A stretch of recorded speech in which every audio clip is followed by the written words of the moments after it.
જય શ્રી કૃષ્ણ મિત્રો, કેમ છો બધા? આશા રાખું છું બધા મજામાં હશો. આજે મેં બનાવી છે કોદરીની ખીચડી અને સાથે સરગવાની કઢી. ચાલો કેવી રીતે બનાવી જોઈ લઈએ. કોદરી મેં 2 કલાક પહેલાં પલાળી નાખી હતી. કોદરી જો આ રીતે ચોખાની કણકી અને સામો એ હોય ને એની વચ્ચેનું હોય એ શેપનું. હવે 2 મગની દાળ ફોતરાવાળી અને ફોતરા વગરની પલાળી દીધી છે. આ કોમ્બિનેશનમાં આપણે ખીચડી બનાવીશું. થોડાક વેજીટેબલ કટ કરી લીધા છે, કેપ્સિકમ, વટાણા, ગાજર, ફણસી, ટમેટાં. આ રીતનું બધું મેં ઝીણું ઝીણું કટ કરીને રાખ્યું છે. આપણે કોદરીની ખીચડીમાં વેજીટેબલ્સ પણ ઉમેરશું. હવે જે પલાળેલું પાણી છે ને એ આપણે કાઢી લઈશું, બેયમાંથી, દાળમાંથી અને કોદરીમાંથી. નોર્મલ જે આપણે મગની દાળ અને ચોખાની ખીચડી બનાવીએ એ જ રીતે આપણે આ ખીચડી બનાવવાની છે. ચોખાની જગ્યાએ ફક્ત આ રીતે કોદરી વાપરવાની છે. એક તપેલી લઈ લીધી છે, એમાં મેં ઘી લઈ લીધું છે. ઘીથી વઘાર કરશું એટલે ઘી લઈ લીધું છે. ઘી ગરમ થાય એટલે આપણા રેગ્યુલર મસાલા રાઈ, જીરું, તજ, લવિંગ, હિંગ આટલું નાખીશું. લસણ અને ડુંગળી ખાતા હો તો આ સ્ટેજ ઉપર ઝીણી સમારેલી ડુંગળી નાખી દેવી, એના પછી લસણ નાખી દેવું. આ સિઝનમાં લીલું લસણ અને લીલી ડુંગળી એ બહુ સરસ મળે છે, એ પણ એડ કરી શકાય. અહીંયા મેં કેપ્સિકમ, ગાજર, વટાણા અને ફણસી આ બધું હું 1 બાય 1 નાખી દઈશ. ફણસી ફ્રોઝન છે, વટાણા અને ફણસી બંને મારી પાસે ફ્રોઝન પડ્યા હતા. સ્વાદ પ્રમાણે આમાં મીઠું નાખી દઈશું.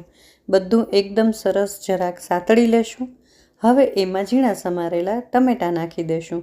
બધું મિક્સ થઈ જાય એટલે આપણી જે મસાલા છે, હળદર ને લાલ મરચું એ નાખી દઈશું. અને હવે ત્યાર પછી નાખી દઈશું પલાળેલી કોદરી અને બંને દાળ. બસ નોર્મલ જે ખીચડી બનાવીએ એ જ રીતે આપણે આ ખીચડી પણ બનાવવાની છે. થોડું પાણી ઉકળે એટલે કુકરમાં હું આને 3 થી 4 વિસલ આવે ત્યાં સુધી બોઇલ કરી લઈશ. માપનું પાણી નાખી દેવાનું છે.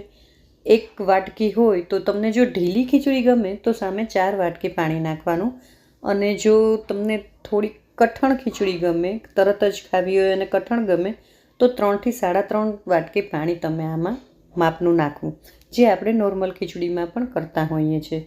બસ 3 થી 4 વિસલ વગાડશો એટલે થઈ જશે. આ બાજુ હવે આપણે કઢી કરવાની છે. એની માટે મેં સરગવાની શીંગને બાફી લીધી છે. ચણાના લોટને દહીંમાં એકદમ સરસ મજાનો મિક્સ કરી અને હું તૈયાર રાખીશ. પછી એને આપણે વઘાર કરશું. તો આ કઢીના વઘાર માટે પણ મેં ઘી લઈ લીધું છે. ગરમ થઈ જાય એટલે એમાં રાઈ, જીરું, મેથી, તજ, લવિંગ, લીમડો આ બધું નાખી દઈશું. હિંગ નાખશું. 1 લીલું મરચું નાખીશ, જેને મેં આવી રીતે મોટા જ પીસમાં કટ કરી લીધું છે. હવે જે દહીં અને ચણાનો લોટનું મિક્સર આપણે જે રેડી કર્યું હતું એ નાખી દઈશું. જરૂર મુજબ પાણી નાખશું. મારા સરગવો જે બાફાયો છે એમાં પણ પાણી છે, એ પાણી સહિત જ હું એમાં નાખી દઈશ અને આને શાંતિથી ઉકળવા દઈશું. લસણની ચટણી મેં અહીંયા રેડી છે એ નાખી છે. તમે નોર્મલ લસણ નાખી શકો અથવા તો લીલું લસણ પણ નાખી જ શકો. ધીમા તાપે ઉકળવા દઈશું. ઉકળવાનું શરૂ થાય પછી એમાં મીઠું ઉમેરશું એટલે વાંધો ન આવે. જો અહીંયા આપણી ખીચડી બનીને રેડી થઈ ગઈ છે. કુકર 4 વિસલ મેં વગાડી છે. ખોલ્યા પછી ખીચડી જુઓ આપણી નોર્મલ ઢીલી એકદમ સરસ ખીચડી રેડી થઈ ગઈ છે. એમાં ઉપરથી કોથમીરના પાન નાખી દઈશ. આવી રીતે કઢી પણ અહીંયા તૈયાર થઈ ગઈ છે. એમાં પણ ઉપરથી આપણે કોથમીરના પાન ઉમેરી દઈશું.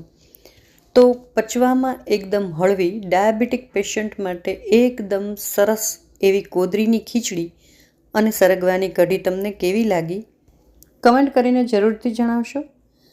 વિડીયો ગમ્યો હોય તો પ્લીઝ લાઇક એન્ડ શેર જરૂર કરજો. મારી ચેનલને સબસ્ક્રાઈબ ના કરી હોય તો પ્લીઝ દીપ્તિઝ રસોઈ ગુજરાતીને સબસ્ક્રાઈબ કરજો. Thank you.